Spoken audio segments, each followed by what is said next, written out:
Hello friends good morning. आज आम बोईतालु फूलर गोटे रेसिपी करवा जोटा कि बोईतालु फूल पिठौ भजा फ्रेंड्स।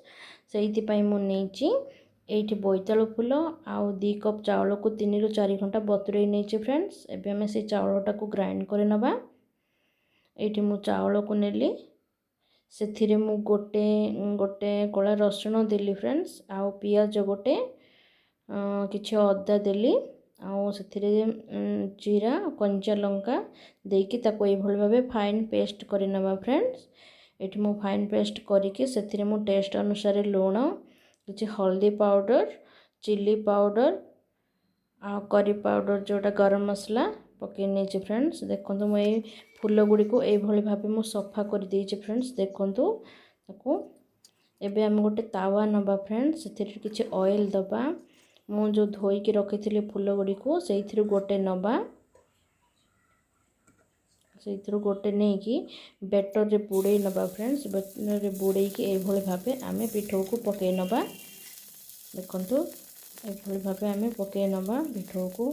मो पिठौटी भी हेई आसलानी फ्रेंड्स। देखंतु गोटे साइड रे हेई आसलानी ताको आमे उल्टे नबा।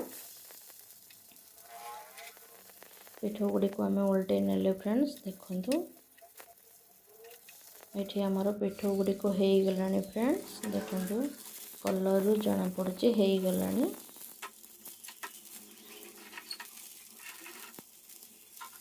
ताको आमे टिके एपट सेपट करके फ्राई करिया फ्रेंड्स। एठी मु काढी नोची गोटे थरो पिठौ पुणी आमे सेम प्रोसेस रे आउ थरे पके नबा। बेटर रे बुड़े की फूल गुड़ी को एमिति पके नबा। एठी मु पके नेछि अल्प टिके ऑयल ने दबा फ्रेंड्स। एठी मु अल्प टिके ऑयल ने नेछि ताको पुणी फ्राई करबा।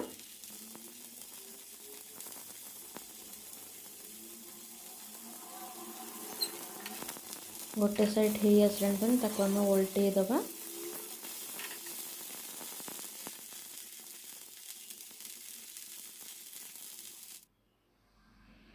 देखो फ्रेंड्स आमर पिठौ भी हे आसलानी ताको एपट सेपट करके आम टिके उल्टे की फ्राई करिया जा फल रे पिठौटा क्रिस्पी लागिवो।